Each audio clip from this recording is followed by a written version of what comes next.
verb.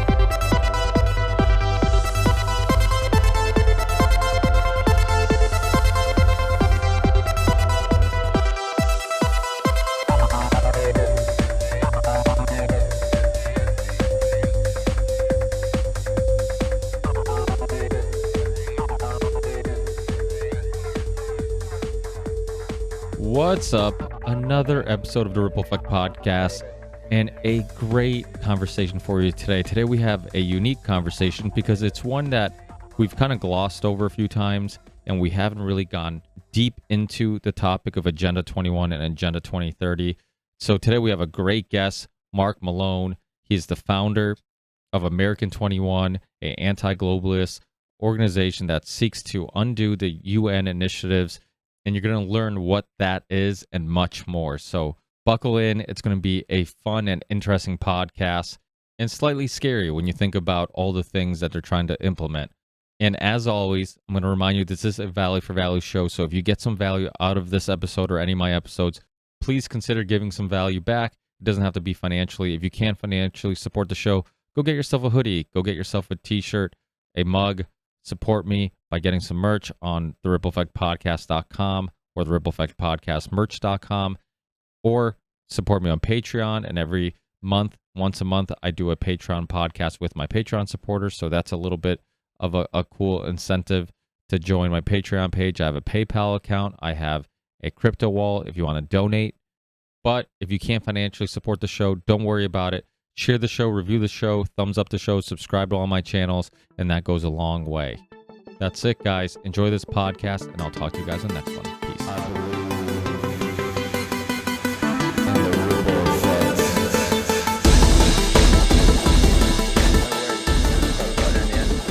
How's it going? Good. You're in the States, right, now?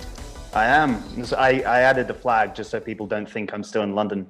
Just get confused. I was like, look, all right, you need to know. Yeah, I'm in Arizona. So my wife's from here. That's why we got married. I moved over about 3.5 years ago. I was like, go to America for a bit. What's the worst that can happen? Well, the worst happened, and here we are. So it's been an interesting experience. We have 2 children as well who were born here. So some anchor babies. I'm the same way. I was born in Portugal, so I had some 2 little ones to keep me in America, make sure I don't get deported. And now I'm like, I wish I got deported. Yeah, Portugal's doing all right, I think, compared to a lot of the world, for sure. So yeah, that's it. I mean, it's kind of what we do is make the best of where we are. That's all we can do. Yeah, Portugal's weird because even though they opened up, so I was seeing some articles online about like how they're fully open now, but it's because everybody kind of gave in to getting vaccinated. So they have this ridiculous high vaccination rate. So it's like in one aspect, yeah, it's great that, they got rid of some of the restrictions because tourism is huge in Portugal. That's a huge part of their how they stay afloat. And yet it's also because everybody got convinced to get the vaccine. So there's some pros and cons with the whole scenario. But the Portuguese people are weird because they're very neutral. They're not it's something I've been talking a lot about on the Ripple Effect podcast of late, and I think I actually mentioned it also yesterday on the You've Unwanted with us, Sam Tripoli and our mutual friend Charlie Robinson, and we were talking about how like the importance of just American spirit, and being a foreigner like yourself to this country, initially I'm like, oh, all this patriotic bullshit. I'm like, it's kind of a really clever way of convincing people to go invade other countries, because it's like, oh yeah, we're awesome and we're all about just protecting freedoms, and that's why we're invading other countries that don't respect these ideologies or these important principles. But now I'm looking at like just kind of that heart and spirit and soul of the country and kind of what it was founded on, and people who really appreciate some of those principles it was founded on. And I'm like, you know what? maybe not in all cases it's a bad thing, because Portugal doesn't have that, and many other countries weren't founded on that. I mean, they've have a history of dictatorships, and my grandparents grew up with Salazar, who was a dictator in Portugal, and a lot of countries in Europe and all around the world. You would expect them to be more wary of government, because it's like, wait, you guys like had monarchies and dictators not that long ago, where the US have kind of been isolated to that, because a lot of people, when you grow up in America, you're only taught American history, so you're not really taught a lot of what goes on in the rest of the world. So like monarchies and dictatorships kind of seem like a thing of the past. You don't realize like that still happens, and there's always people who want to control other people. So I think that also adds to why some Americans are naive to the fact that that can happen. I guess Yeah. I'll let you expand on some of the many thoughts I threw at you. Yeah, yeah. Well, I think that's absolutely true. I mean, the thing with the nationhood that's important in the context, because we're in this sort of dialectic right now. So we have global state structure and then a nation state structure, and because that is all that's on the table in any serious way, then you essentially one or the other. So when we look at a nationhood from that perspective, it suddenly has a new meaning in this 21st century in fourth industrial revolution era. Had we gone 100 years ago, I would say I would have probably been very against nationalism 100 years ago. But where we are now, I see the utility in being very pro nation state, right? Because without the nation state, we will be succumb to the global state. There's no in between. There's no other option. I mean, in a sense, we can retreat into communities that are completely isolated. And we may indeed have to do that if things continue where they're going. But that shouldn't be optimal. We shouldn't be opting for that, because, we've spent several centuries building up civilization. We should only abandon it as an absolute last resort. So, because we'd be giving them stuff that many of our ancestors, wherever they are in the West, built. And that's sort of the issue that I have with it. So we'd be conceding this to the technocrats when they didn't build it, mostly built by men who worked in coal mines when 12 years old for 16 hours a day. So why would we give it away? It's not theirs. They may think they own it, but they don't own it. And I think it's just reclaiming that ownership and saying, well, actually, this is ours, and this is our children's birthright, right? So, that position I come from is, I'm a pragmatic nationalist, I suppose. Yeah, and that's interesting. Before we get too far advanced, let's for people who are listening who might not be familiar with some of your work or your origin story, how you got involved with this work, do you mind giving people a little bit of your history and what led you to this path? Sure. Yeah. So obviously I'm from England. You may be able to tell from the accent, although most people here think I'm Australian. And I met my wife, who's actually originally from Minnesota, about 4.5 years ago. We got married. I moved over in 2018. We've since had 2 babies. One was born in California. One was born in Arizona, which is where I live now. So of course I prefer the second baby to the first one. And obviously in this instance, I didn't expect to take up this mantle of Americanism against globalism. I didn't even think I'd live here for forever. Now I have no choice because I need 17 injections to leave. So in this sense, what I saw when this whole process was beginning, we'll get into the details of this, is I saw basically a decade's worth of research coming into the forefront. So what was once theory was now becoming actual, right? So what was potential was now actual. So in this sense, as I just had my son, who was born the day they announced the national emergency, I was like, oh, well, I best get to work, because now I know obviously what's happening, where it's going to go. I have a background in many disciplines. You can see a guitar. I was a musician, but I was also a data science and linguistic analysis. I worked at one of the top universities in the world, Nottingham University in England, doing behavioral analysis and stuff, and basically building models on essentially, let's say, a trajectory. So you could look at it as, say, you own coffee. And I can build a model based on the fact that you own coffee logically by saying, well, if you own coffee, you're 50% more likely than the guy next to you to own sugar. And therefore, you're then 50% more likely to buy milk. And then I can follow that trajectory through and build a model on your entire behavior. So worked with the university on stuff like that, which allowed me to be able to see the con on COVID from the very beginning. because I was like, oh, they're just reconditioning people's behavior. That's what this whole situation is. I know because I've monitored that thing before, as well as the data. I knew the data was complete nonsense. So that's kind of my background. And as I've moved into this sort of area of what people call, conspiracy, and it isn't really conspiracy, and we can get into that. I decided to try to utilize those skills and build a political philosophy organization that can target this end game in particular, not specific strands of it, not one COVID protocol here, one mask mandate there, but the actual core of the structure, which we can get into today. Yeah. So how far back do you think this goes? And I guess we can start from historically, like I said before, there's always been people trying to control other people. But is it all a part of in your opinion, a part of a same end game? Is it all, is everything being pushed in that same, what I think is it some type of transhumanism future? Transhumanism is pretty much the end goal. Yeah, and you can find that if you read any type of global elite thinker, and we can get into that as well. I wouldn't say that everything that we have seen has been, say, part of the same structure. The way that it's usually easy to decipher the difference is it completely civilizational changing, or is it something that's a flash in the pan? And that's usually when you know the difference. So if you see something that comes up and it alters society forever, that's something that was forced to happen. If it's something that happens and then kind of disappears over time, then that's something that's just more organic. So that's usually the way that I decipher it. But, I have a ton of books here. I've got Klaus Schwab, I've got David Rockefeller, I've got Frankfurt School, got Zbigniew Brzezinski, National Security Advisor for Jimmy Carter, and one of the founding technocrats. So I think it would be useful to start there from their own literature. So we can take this idea back about 100 years in a concrete sense.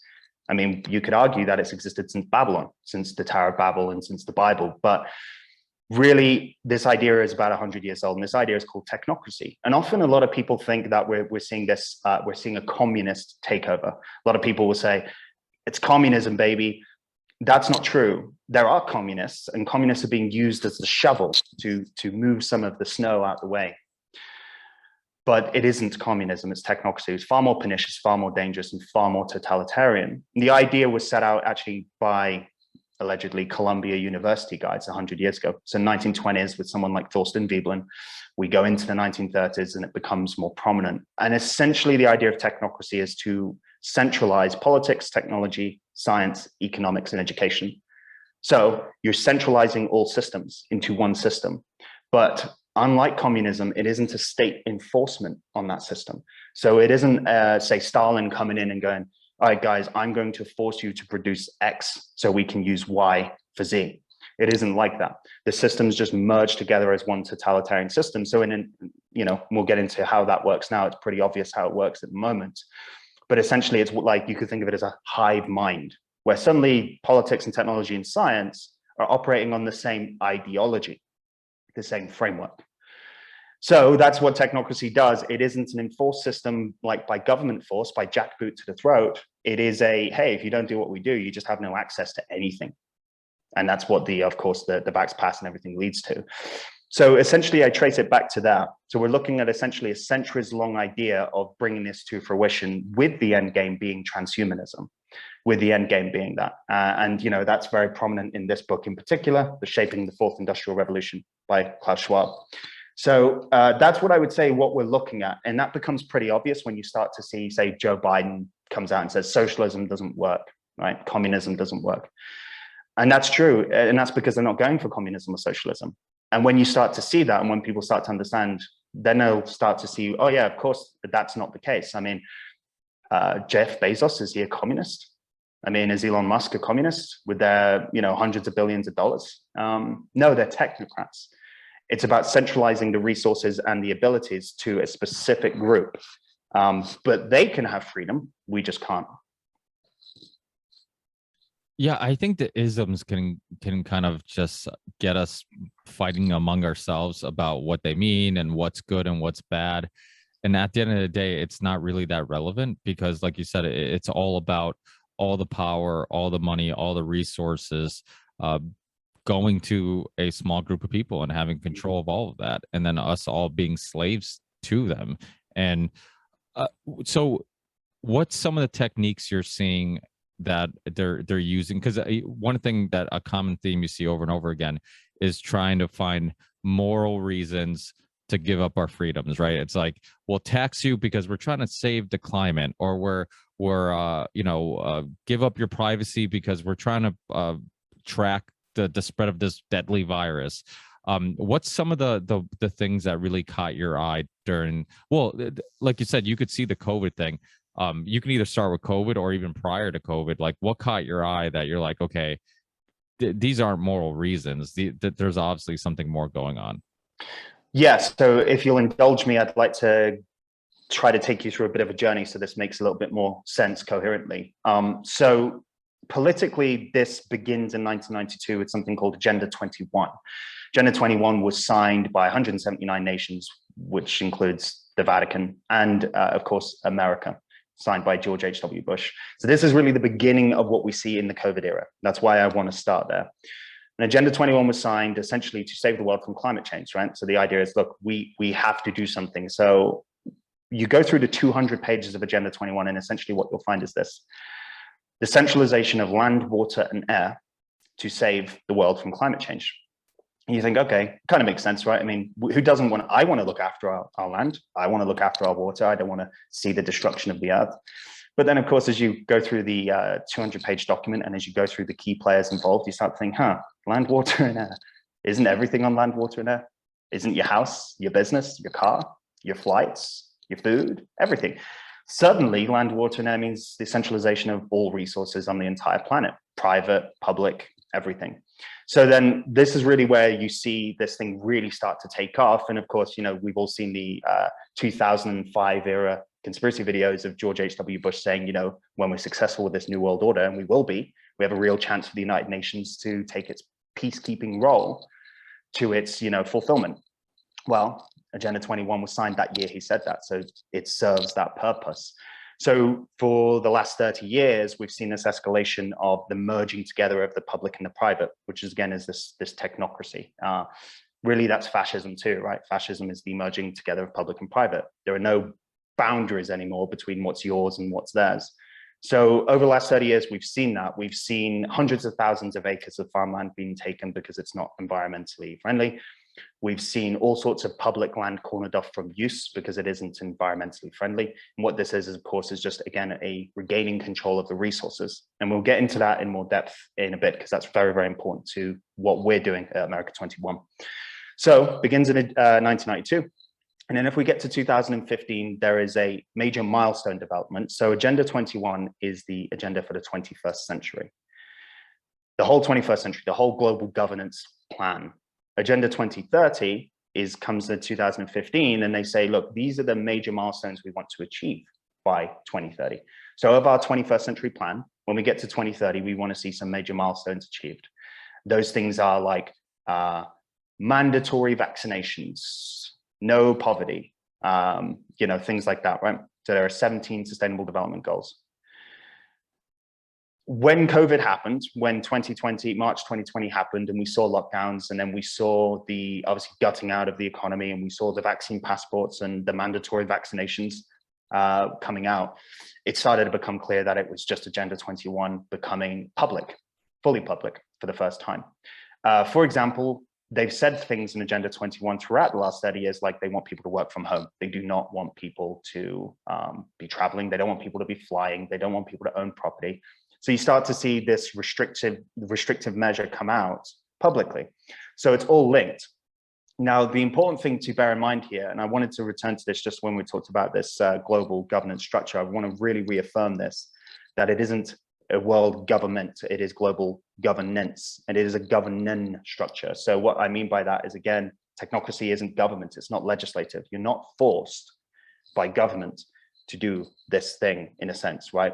So global governance can be the World Health Organization, right? I mean, the World Health Organization shut down the entire world. They're not elected. They're not Stalin-like. They didn't come in with tanks and crush you. Yet they did manage to gut out the world economy without force, they did manage to coerce, scientists to coerce the government to make those decisions. And most of it was all by behavior analysis, which is where I come in and where I started to see the patterns working out. I was like, well, this is interesting. It's almost entirely suggestion.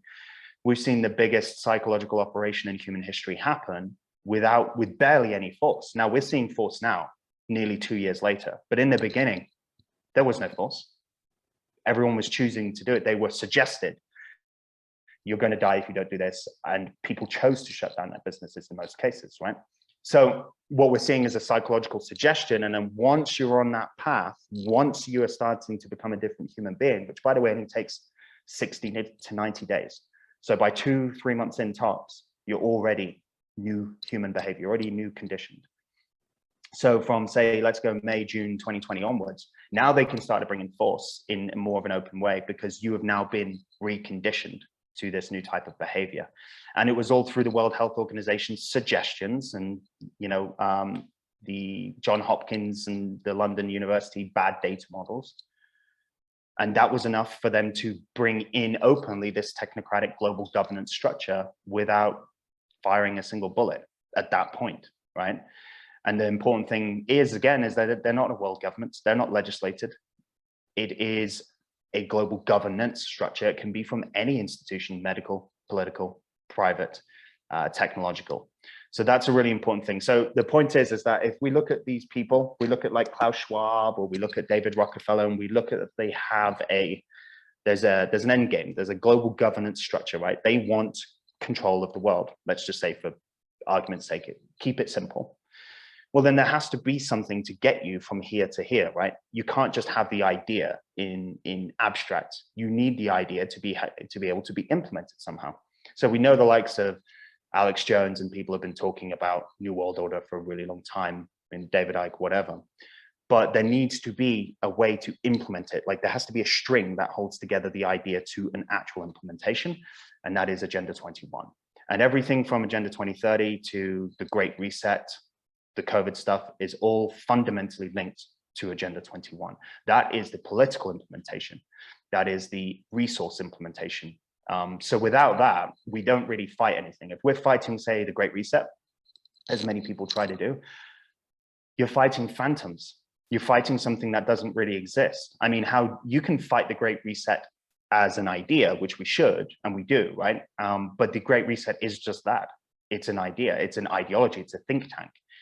It is not an implementation structure. There is no Great Reset legislation. There is no Great Reset framework to take your farmland from you, but there is an Agenda 21 framework implemented in every city pretty much in the world, including where you live right now. So in regards to the virus, this is something that I haven't really come to a conclusion with. Do you think that it was released on purpose to push these obviously the agendas, or do you think that it was accidental and they were just taking advantage of it? Because obviously these agendas, like you said, they've been discussed for a long time. There are plans that they're going to implement. So it kind of makes sense to kind of fast track it a little bit with a pandemic like that. What's your opinion? Well, I would say that I don't see enough evidence for there's no damage to prove to me any kind of bioweapon, right? There was, apart from some very select places in the world, like New York City, and maybe Wuhan itself, like tiny spots in the world, was there any increase in deaths? Across the world at whole, there was no significant increase in deaths in 2020. So, and I built my own data model in March, and I looked at when they were saying, 2.1 million people were going to die in America. So I was like, wow, that's really serious. I just had a baby. I best, do my own data model as I've done before to see if this is legit. And it turned out, I was like, this doesn't look legit at all. It looks to me like more like 50 to 80,000 people are going to die. Definitely nothing like 2.1 million. So I was like, this is just a flu-esque kind of virus, right? Now we can say, look, fast forward, 20 months, and people say, oh, well, you were totally wrong. 700,000 have died. Did they? 700,000 have died. Well, according to the CDC, 94% of them had 2 to 3 very serious illnesses. So they were probably going to die anyway. They were given remdesivir, which has anything from 43 to 52% mortality rate. They were given this in the ICU last year. So you can say, oh, remdesivir killed half of them by their own metrics. So did COVID-19 really kill 700,000? Well, if you take all the data together, it's more like maybe 5 to 10% of that actually killed. So my figures of 50 to 80,000 would have been correct. That's what it would be. Using their own data, using remdesivir mortality rate plus the CDC's comorbidities taken off. So I just don't see any evidence scientifically for a bioweapon or anything at all. I'm open to the idea. I'm open to wherever the truth will take me. I just don't see the evidence for it. So it seems to me that there's one of two things. They've either capitalized obviously on a coronavirus, which we have roughly 2 of them per week every year, because of course the common cold, they mutate around twice a week, every year. So they could easily just go, all right, well, we're just going to lock in at this particular time and we're just going to use a coronavirus because they're around all the time. I mean, the name doesn't matter. They can kind of call it whatever they want. Or there's the other theory, which is it's just rebadged coronaviruses and flus that already exist, right? And in a sense, we really have no way to know. I mean, the PCR tests can't tell you the difference between any coronavirus, really, and they'll admit that. We also don't have any new symptoms, really. I mean, loss of smell happens with the flu, body aches happen with the flu. We really don't have anything to go on to suggest anything new until you introduce the injection, and then you have a bunch of new causes of death and new symptoms. But in 2020, no significant increase in deaths pretty much anywhere in the world apart from a couple of cities. No real new symptoms, no way to really determine a test, no new strand of RNA that they can really quantify. And I know that that's difficult with viruses just in general because it kind of lives in the host cell culture. But the problem is there's really no evidence of anything. That's really the issue. So I've always opted for it's a rebranded sickness that was already there, just because that's what the figures show me and the evidence shows me. So people are sick. A lot of people are sick. A lot of people are dying, but they were doing that anyway. Yeah, I agree with you 100%. I mean, people they were openly saying, and that's the beautiful thing about all this, is that if you spend a little bit of time looking into just about any of the things we're discussing, they're openly talking about it. It's not like it's a big secret. I mean, they openly said that Dr. Burke said during a press conference that if you die with the virus or by the virus, they're counting it. And it's like it was on national TV during a press conference. And like, I thought that was huge. Nobody seemed to care. I'm like, nobody seems to care that she's openly saying that if you die with and by the virus, they're basically using that as a death number. And yeah, and there's just so many. I mean, the UK, the first batch of tests that they were getting were contaminated with the virus. I mean, there's so many stories throughout the last 18 months that it's almost hard to keep up with how many stories just expose the whole bullshit, propaganda that we're being sold.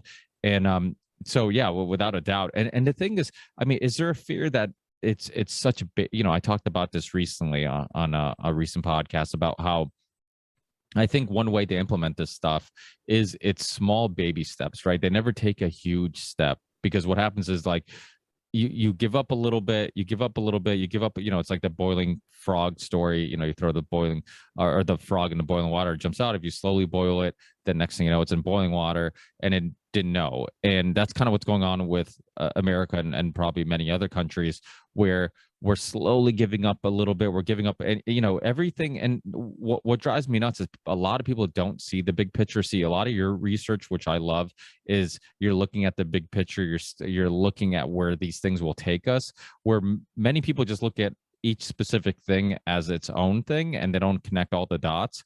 So they end up saying, well, just wear a mask, or just it's okay to be tracked, to do contact tracing, or it's okay to do this or do that. And it's like, it's okay that they put an app on your phone without your authority for contact tracing. Like, all these things are okay. And it's like, you're saying this is okay. That next thing you know, like, you've lost all freedoms and rights and all privacy. And it was because you didn't pump the brakes throughout this whole process, or you didn't connect all the dots. Do you see that as a huge issue where that's one of the ways they're implementing things? It's like, it's constantly little baby steps, because you look at it, like a lot of these things, they've been talking about it for a long time. I mean, carbon tax. I mean, these are discussions that they didn't quickly say, hey, let's scare everybody about climate change and implement these things, it's like, well, it's a slow burn. Like, let's keep talking about it. Let's keep making people concerned. And then when we suggest like, hey, let's do something about this issue that we keep telling you is an issue, but there's no real evidence that it is, then people are like, okay, yeah, that sounds like a good thing. Yeah, well, the COVID came in because the climate wasn't working. I use climate and COVID interchangeably because the results of the implementation are the same. What I mean is the Agenda 21, 2030 Great Reset, that whole thing, it doesn't matter which cause or excuse you use, their solution is the same for both. So we can use them interchangeably, even if they are separate issues, because ultimately their solution is no different. And I'll explain that in this very simple way with the vax passport. This is something that I think you're right about the fact that people don't really look at the big picture. Our work at America 21, I'll explain, perhaps as we get to the end in solutions territory, I can explain there are things that you can do though that are easy, digestible in your city. But as far as like a major issue, a cultural issue, the one thing I think we should be focusing on is the vax passport. That's the fundamental thing. That's the thing that will change everything more than anything else. I know that there's going to be a lot of death from the vax itself. We've already seen, again, I've done a lot of data analysis on this. We're looking at about 600% increase in deaths this year, right? And as I said, last year, we saw no increase really. This year, we've seen a 600% increase on average week per week since the spring.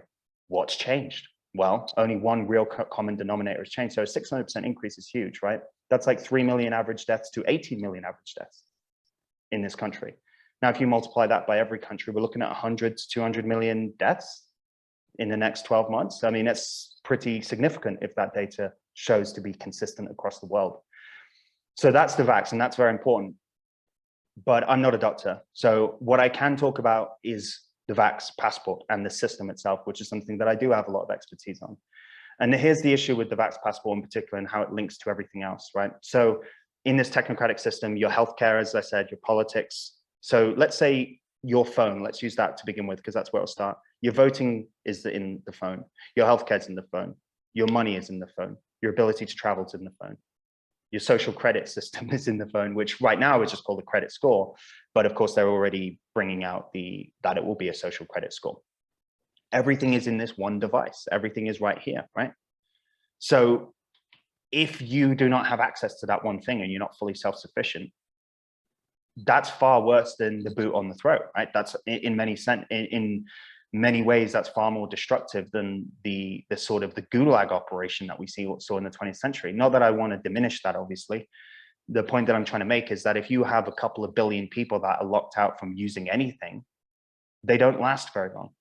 So the vax passport system in of itself is really the kind of crux issue I would say we should focus on, because you could be pro-vaccine, but you don't have to be pro the vax passport. And the vax passport is going to destroy our entire system. You know, it's something that we worked for hundreds of years to build, right?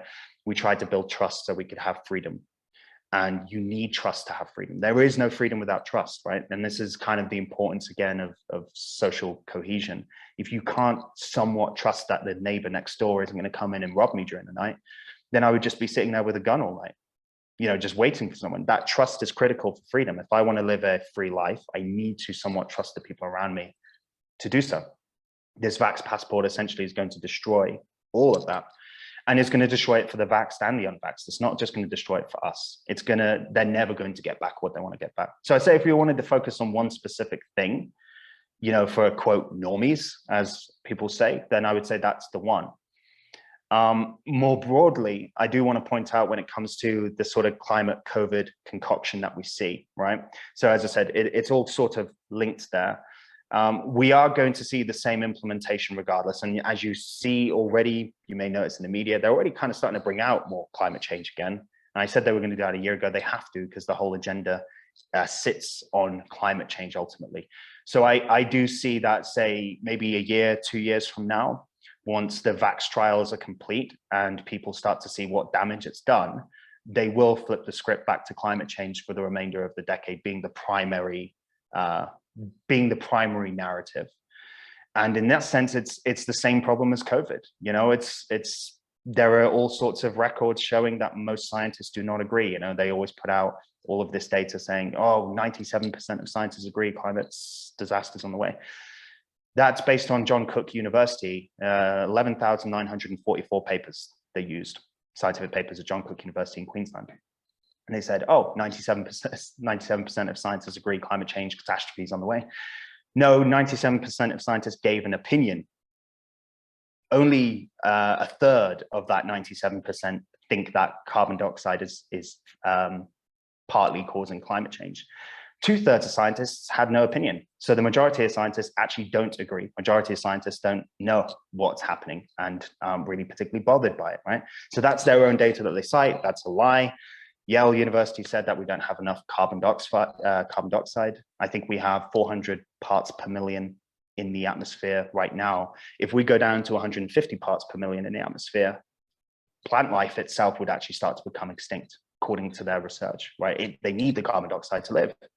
We can afford to go up to 2,000 parts per million. And I think in history, we've been at 4,000 parts per million. So basically, we've been 10 times higher than we are now at other parts of history.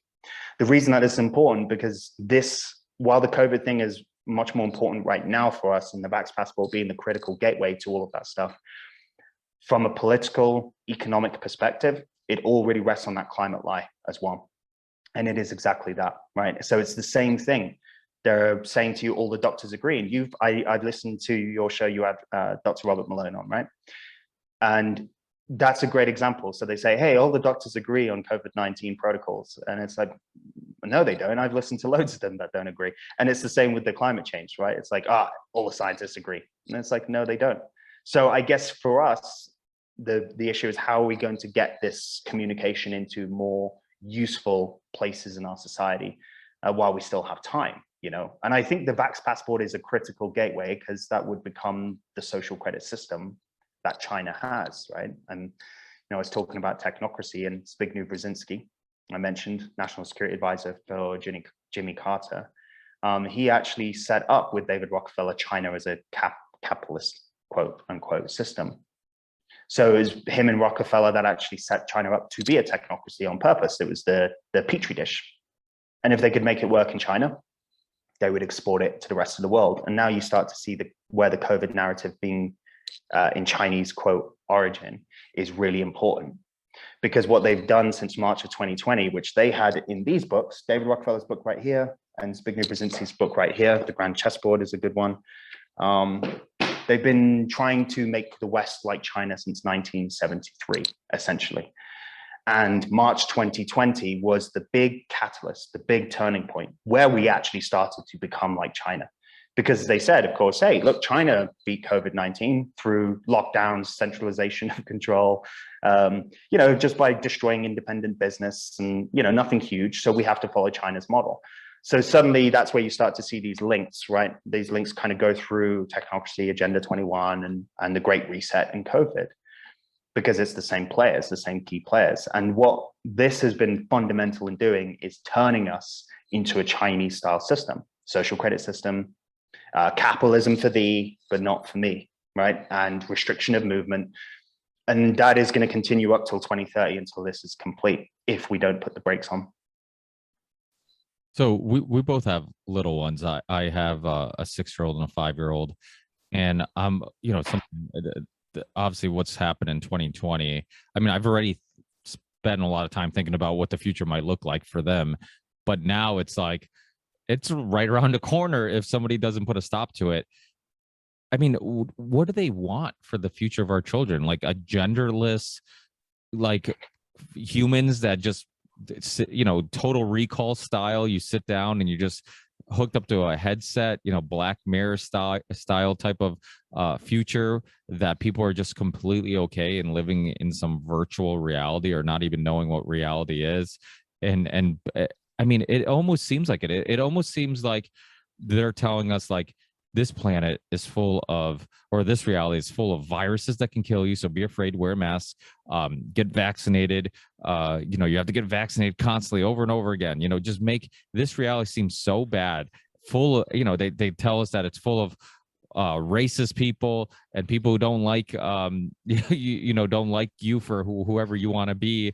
So it's like, why not exist in a virtual reality where none of that exists? You don't have to worry about viruses. You don't have to worry about it. This reality is so scary and awful. You can live in your own reality. Like, is that something that they want? Do you think that that's a possibility? Because it almost seems like, I mean, there's people today that even if every news station said, hey, you can take off the mask, they would still keep it on because the fear and propaganda works so well and it's scaring people that they're just constant. They're paralyzed with fear. So I mean, it almost seems like they're going in that direction where like people are afraid of touching each other, people are afraid of hugging each other, being near each other, gathering with one another, like all the things that make us us and humans and special.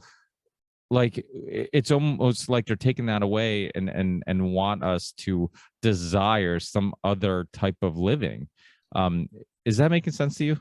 It is. Yeah, I think, at the beginning, if we go back to March 2020 for a minute and we really think about how we all kind of felt, and, I've studied philosophy as well, somewhat, not as much in detail as some others, but a decent amount. And one thing you find as you kind of go through this trauma process, we're going to call it, it's called trauma bonding in a psychological sense. And the idea of trauma bonding is that through trauma, your brain doesn't really notice the difference between good or bad in a sense, right? So you could imagine that all it feels is intensity, all it feels is significance. It doesn't feel good or bad. So often people go, why would you stay in Stockholm syndrome? Why would you stay with the captor, sorry? Well, because in trauma bonding, your brain just feels significance with intensity, like good or bad. In a highly traumatized state, it doesn't really know the difference. It just feels intense, right? So when you see the captor come into the room, you just feel, oh, important. You're right, like in a sense, our monkey brains are just like, oh, important, feeling strong, important, right? So in this sense, that's what was happening in the beginning. We were going through this mass trauma, this mass hypnosis. And in that sense, what happens is it only takes a few weeks, as I said, let's say we'll be generous and say 60 days to recondition your behavior in that process. If you think about trauma, what it's doing in a philosophical standpoint is you're going into a world of chaos. Let's say you were in a world of harmony, of order, in a world of structure, in a world that made sense. And now suddenly everything's shutting down, cargo stopped, flights have stopped, you've lost your job, with great depression levels of unemployment, and the list goes on. And then suddenly now you're no longer in harmony and order, you're in a world of chaos. And because of that, you're in this sense of trauma. Well, what that does is it infantilizes you. You become childlike. And especially if you lack a life philosophy, if you lack a worldview, if you lack a religious belief or a strong philosophical belief or a strong principled belief of some kind, right? If you lack a way to decipher complex traumatic material that's given to you, then you're going to basically become childlike. What happens in that process then is, well, you look to the captor, you look to the person who is closest to you, right? So that's where we see this trauma bonding. And unfortunately, by the point of November 2021, most people we knew are not the same people anymore. They would have to go through an entire rehabilitation process in a similar way to if you were actually captive to somebody. Some people like you and I, and many people listening to this, were somewhat immune to that, I suppose, because we had a life philosophy that helped break that through when it came through. It wasn't even my skills of, working in sort of data science or anything that helped me, because we've seen many of those people batting for the other side, right? It was the fact that I had a life philosophy that could look at this differently when it came in, whereas most people would look at it and go, oh, there's a virus. I look at it and go, oh, Satan, right? So because of that, I have a different way to break it down. So I guess what I'm trying to say is that if we go back to the beginning and we follow on now, largely a lot of the people we're dealing with are not the same people that they were.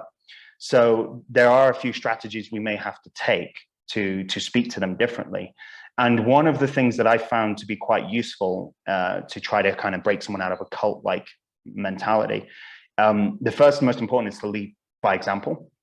It's really important that when we're trying to speak to people and trying to reach people, that we're essentially not saying, screw you, you've destroyed everything. That keeps them in the cult. It's better to say, hey, over here, we have way better people. We're doing way more fun things.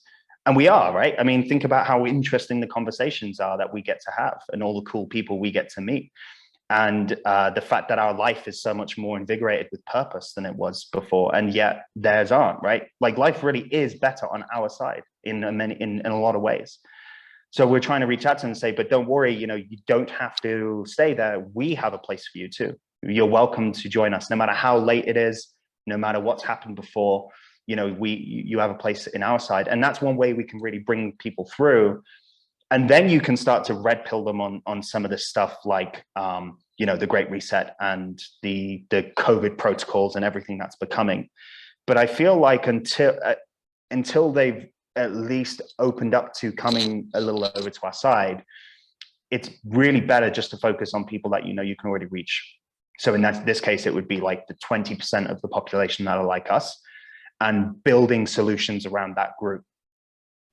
Yeah, I'm a big fan of building bridges, not burning them. And it's to me, no matter how far we are in the ideologies or worldviews, I am always willing to have the conversation and meet somewhere in the middle and find somewhere where we can kind of meet eye to eye. And in a lot of cases, that's if you take the time to have long form discussions with people, which I enjoy and I'm pretty good at. It's probably one of the only talents I have that I'm any good at is talking. Like you usually will find some middle ground, and typically like the name calling and all that stuff, people will call you a conspiracy theorist or anti-vaxxer or whatever. You know, sometimes they seem unreachable because they're using those terms. But if you help dissect, okay, why do you think I'm this, or why are you calling me this? Let's talk about it. Okay, I'm a conspiracy. Why? Okay, what theory do you think is a complete bullshit conspiracy and there's nothing to it? So if you take the time, it's hard. It is, because it's many people in our position who can kind of see the pieces falling into place for the greater plans and the greater agendas. You want to look at the people who are going along with it and be like, what the fuck, you're helping the bad guys. Like, snap out of it. You know, it's like you're being tricked, you know. And I say it over and over again on the show, Mark Twain quote, it's easier to trick somebody than convince them they've been tricked.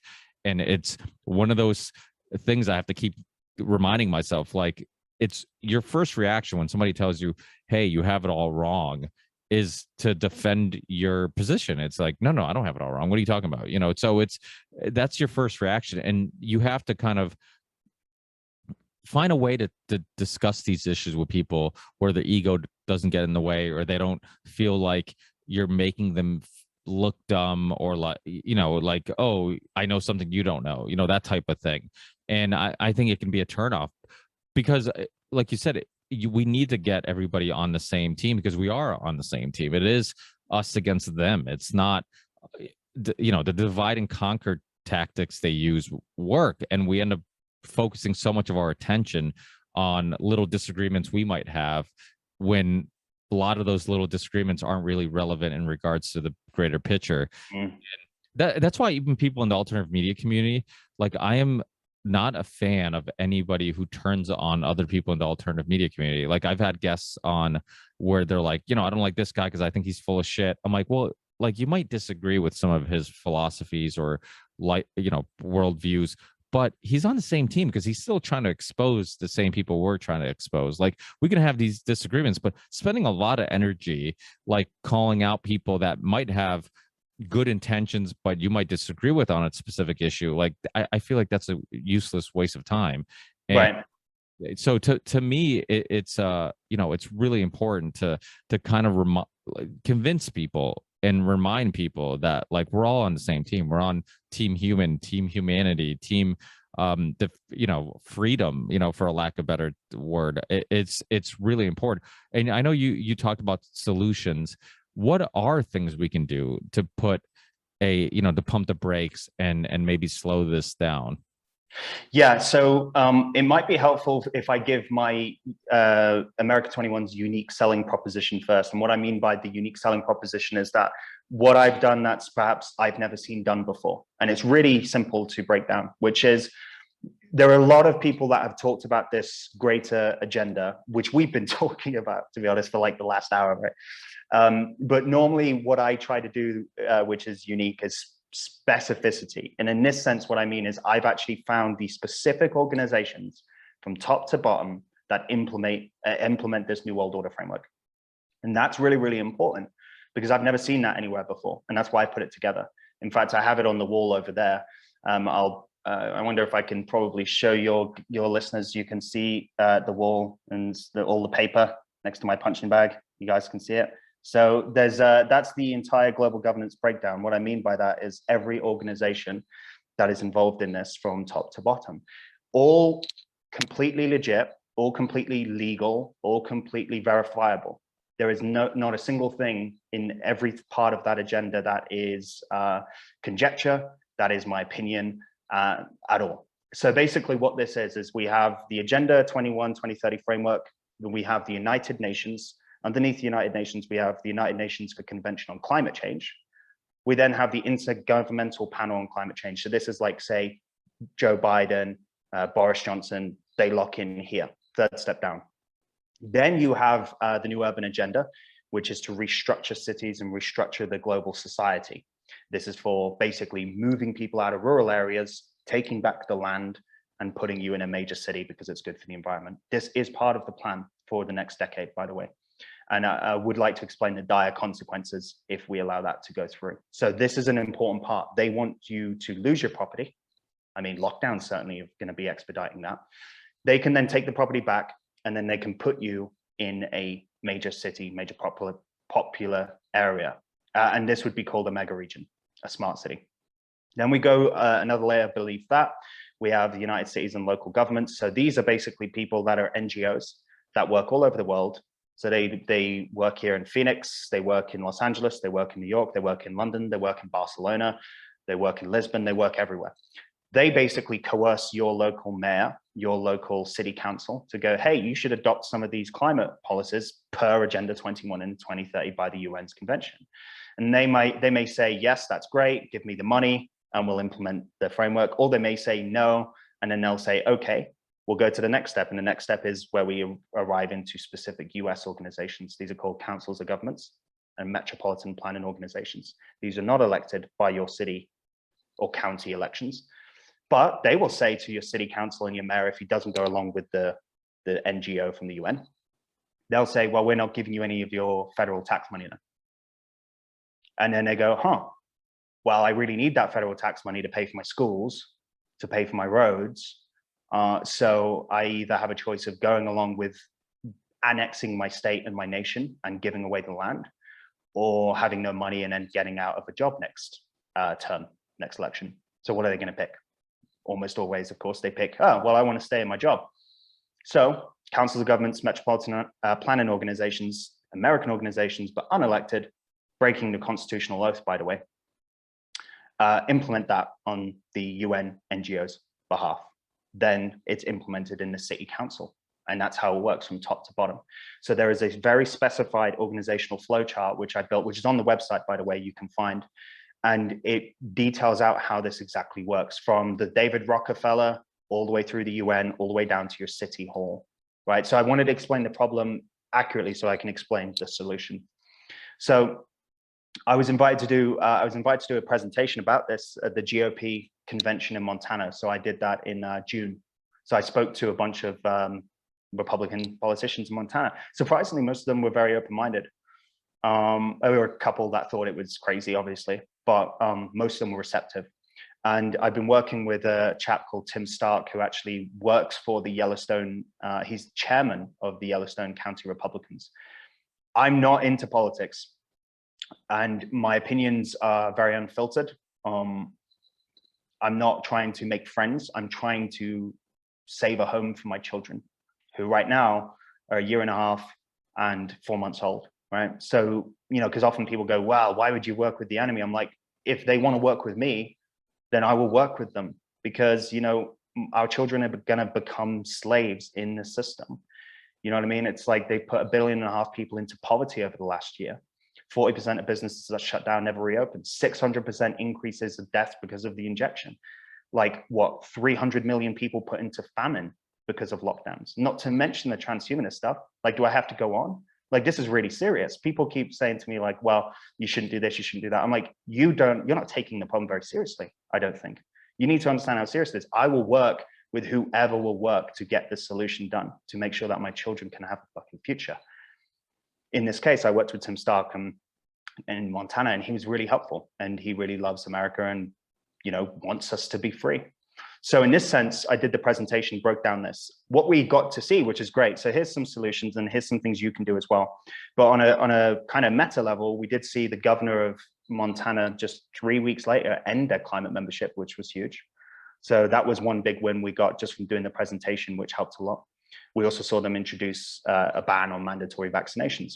So just by nudging them a bit, we've seen some massive gains in one state. If we can do it in one state, we can do it in 50. So in this case, the goal for the organization is to kind of focus on a high level and go around and continue to push just for efficiency purposes, just because I don't want to have to go to every little town across the country, because we just don't have time. So I'm trying to go to the sort of state level, push them so it filters down, and then we can work on the ground. So this is where the listener needs, where you can come in and help. As I explained, this goes all the way from top to bottom to your city council. It's your city council that implements Agenda 2030. But it's not called Agenda 2030. It's called Phoenix 2030. It's called Bay Area 2030. It's called, in Canada, it's called like Horizon 2030. Basically, it's usually your city or your county 2030. So that's the first step you need to do to locate it. Most cities in the world have this. If you happen to live in like Kansas or South Dakota, you're one of the few places in the world that don't have this. Most places do, including most red states in America. So in this sense, you're looking for, you know, whatever your city is 2030, and that would have been implemented by your city council. The next thing to do is obviously to put the pressure on them, right? So alert your community, you know, file a petition. You can file a lawful petition if you know any lawyers that are willing to help out, just like they do with the COVID vaccinations, right? Well, this isn't just something that's going to affect one person, though. This is something that's going to affect your entire nation's future and the humanity's future. Because Agenda 2030 implemented in your town might sound nice because they say, oh, it's sustainability, it's carbon zero. I'm like, you know what carbon zero means? It means no cars, it means no businesses, it means no travel. It means you breathe carbon dioxide. How many of you need to go to zero? I mean, these are important questions to ask, right? You have no idea what carbon zero really means. They don't explain it. So it's really, really important that you look like the they live thing, take the glasses off and look at what carbon zero really means. Carbon zero really means less humans, no productivity, give them everything. That's what it means. So it's really important that you can put in a lawful petition for injunction, and that's easily doable because it goes against Article 4, Section 4 of the Constitution. The other stuff to do is you can obviously just like compete with them. You can compete with the city council and just replace them with either yourself or someone you know. And then they can repeal the law. They have the authority to do that. That's the beauty of this. This does not have to be done at a federal level or even a state level. It's a city level, and you have influence in the city, and you can get people on board with that. You could just give out 1,000 flyers. That would make a huge difference. I have lots of literature you can share from the website without having to print anything off. That would make a huge difference. Honestly, this is the most important thing because, again, if we look at this as like a string, there's an end goal. Well, the COVID protocols are just stepping stones to that end goal, but this is the actual end goal. So the way that I've always used the analogy is that you can imagine you're on a train track. And if I, a couple of miles ahead of you, without you seeing, pull some parts of the track off, your track is going to end. So you may think it's great, and then you're going to stop, right? So the important part about this is if we stop 2030 in your town, you've essentially stopped your town, your county, your friends, your family from being absorbed into this new world order. And you can do it by doing it locally. It isn't done at the UN level. So this is the major trick that they've played on people. Most people think, oh, they're just too powerful. There's nothing I can do. Yeah, I mean, that's what I used to think until I really researched it. And I was like, oh, it's all happening here.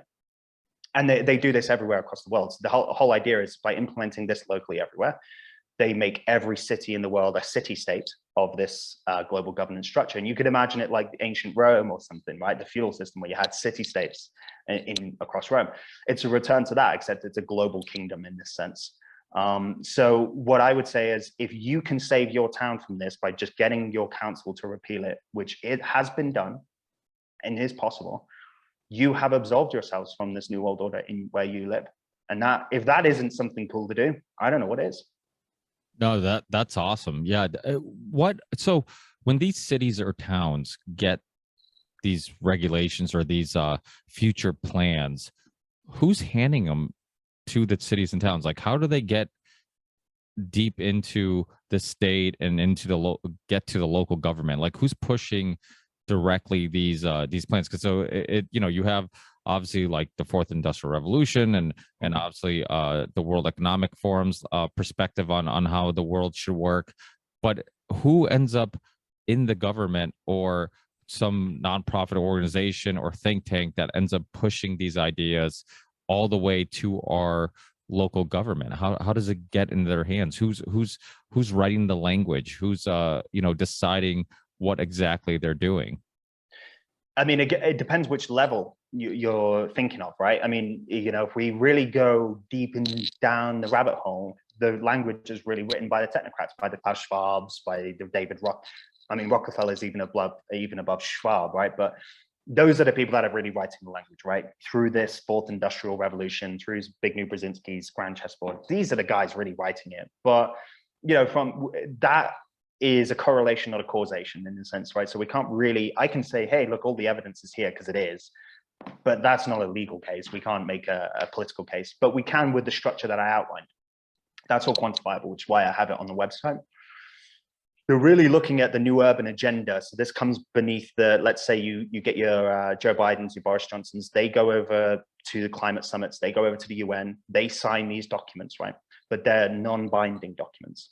And that's why, and the reason they're non-binding is because they're not breaking any international law, quote unquote, because it's implemented in your city instead, right? So they bypass the nation state straight into the city. That's how they get around this whole thing.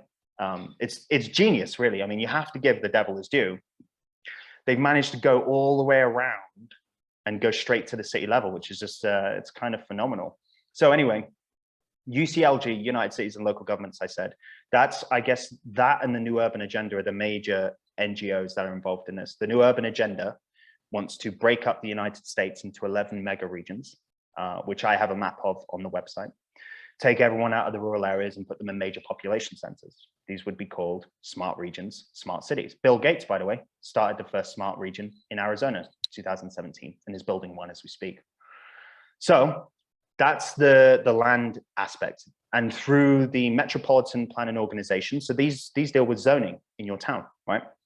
So this is why often things that seem quite harmless, like zoning rules, you think, oh, well, businesses just are no longer really able to operate this dimension in this part of town. You go, okay, I mean, that's just, capitalism gone wild, right? That's just kind of what happens. But then when you start to zoom out and you look at the map, you start to go, oh, the MPO, the zoning rules, have basically created like a circular system. What I mean by that is boxing the city in is the easiest way to think of it. Like, so everything is boxed in the city because they don't want you to be able to leave the city. They want you to stay there. They don't want you to travel. It's bad for the earth, right? They want you to live in these major metropolitan areas. So zoning takes care of business and councils of governments take care of legislation. Those are the ones on the American organization side that are taking it from UCLG and are taking it from the New Urban Agenda and making your city council essentially do it for federal funds. That's the easiest way to think of it. So so councils of government say, hey, look, climate bad. Do you want federal money? We get the federal money from the DHS and the Federal Highway Administration. So if you want it, do the thing. And then the MPOs go to business. If you want to operate here, you have to work within these conditions that we're setting out on zoning. So suddenly the government, again, the merging of public and private, the government and the zoning squeezes everything to only allow certain types of business and certain types of legislation to work, or they don't operate there. And that's essentially how it works. And then your city council wants the money, wants the business to come in, right? They're like, well, I want my economy to grow. So I'm going to go along with the zoning and I want the federal funds. So I'm going to go along with the legislation. And to do that, they're damning their children, their grandchildren, their great-grandchildren forever, unfortunately, without really knowing it. Because to them, they just signed something they think is about carbon neutral. Vast majority of them don't really know what that means. You know, they don't know that that means that their children are never going to be able to own a business or be able to travel or even be able to own rural land. You know, they just think it's about, oh, well, it sounds pretty good. And the ones that are really resistant tend to be, you know, kind of outcast as far right or, you know, whatever labels that they want to throw, right? So that's generally how it works. Councils of governments and metropolitan and planning organizations are the ones that you really want to hone in on in your city. But it's your city council that ultimately signs it. And it's your city council that ultimately has the authority here. So if you can replace that person or you can, you know, put pressure on them, ultimately they are the ones that hold the pen. You know, they're the ones that have the constitutional authority. They just don't use it because the people don't put the pressure on them to use it.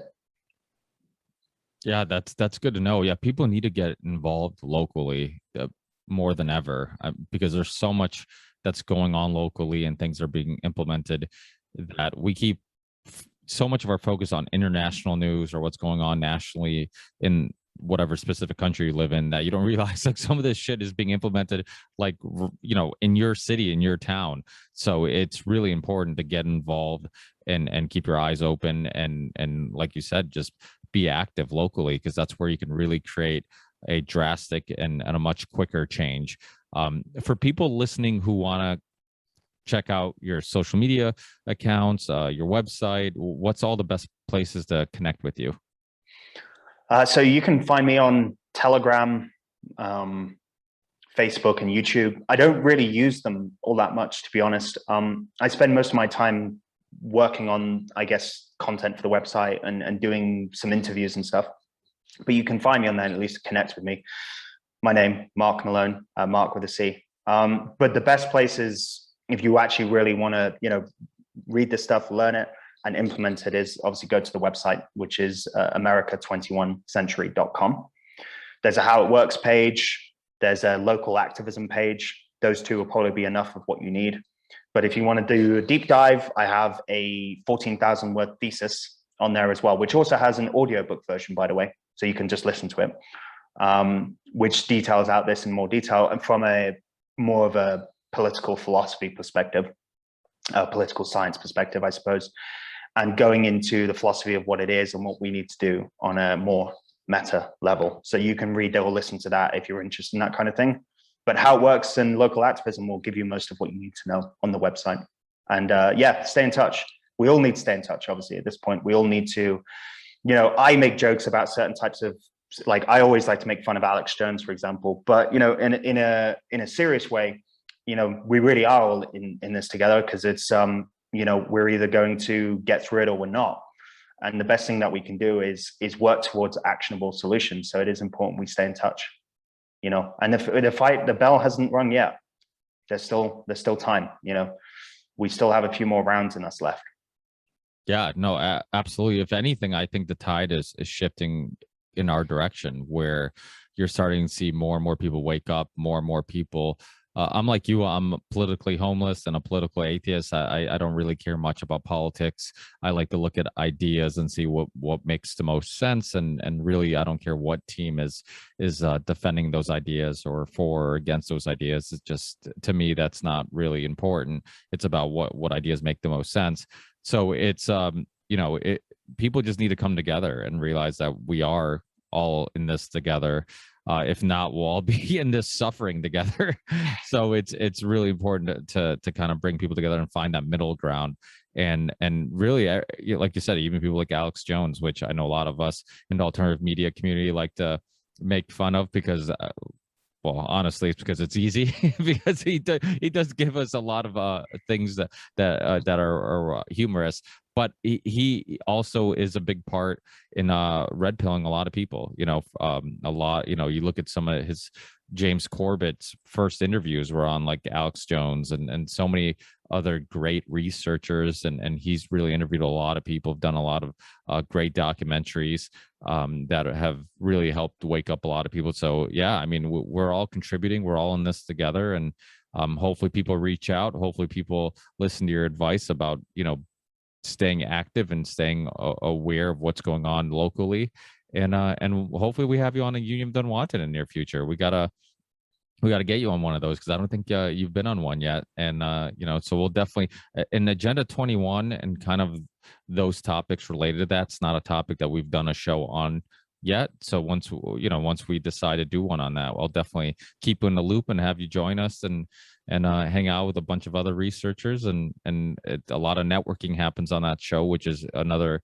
reason why that show was so necessary, because like you said, we all do need to support one another and help one another, and all for the goal of fighting back. So thanks, Marc, for sharing your knowledge, your wisdom, and hopefully I'll have you on again. Maybe we'll talk some philosophy. I'm a big fan of philosophy.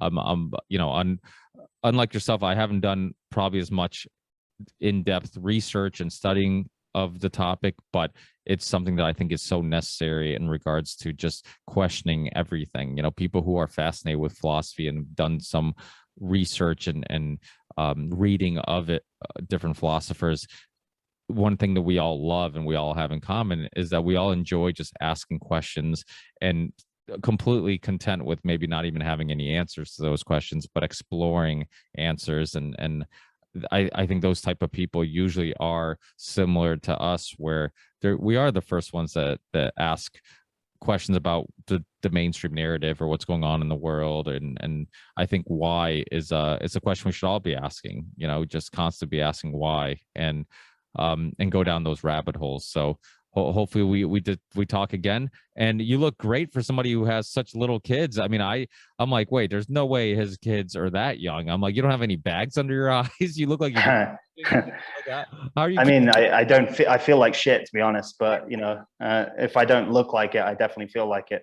Last night wasn't a good sleeping night either, but yeah, I appreciate it, man. Well, it's they give you life as much as anything else, right? So they certainly breathe a lot of energy into you. But I'd love to be on Union of Unwanted, obviously, because we have a mutual friend in Charlie as well, and Charlie's always cool to speak to, and I always enjoy hanging out with him as well as yourself now. And yeah, philosophy, I mean, I'd much rather talk about the philosophy, to be honest. I talk about this because this is what people need to hear and what people want to hear. But I'm like, no one's invited me on to do a philosophy talk yet. Everyone always wants to talk about technocracy, so I'd love to. Yeah, that'd be a blast. So yeah, we'll keep in touch. Congrats on the family. I think we're all motivated to do something more meaningful prior to having kids, but after you have kids, that gets amped up quite a bit. So it's it's like you said, it's a great motivation, and congrats with all that stuff. And we're all a part of creating a ripple and hopefully leaving this world better than we received it for our children. So it's definitely, I definitely respect the work that you're doing and that motivation. And we'll keep in touch. I'll send you links to the show once it's up and live, and I'll put the links to all your stuff in the show description if people want to connect with you. I don't think I have the Telegram link, so if you don't mind emailing me that, I'll also put that in the show description. I know Telegram's just getting more and more popular. It's a great place. Telegram and TikTok are apparently the two spots people are getting all their information apparently now. Yeah. And thanks again, Marc. Enjoy the rest of your day, and we'll keep in touch. Yeah, thanks, Ricky. I love the show. You're doing great work. Keep it up. Thank you. I appreciate that. Thanks, Marc. Take care.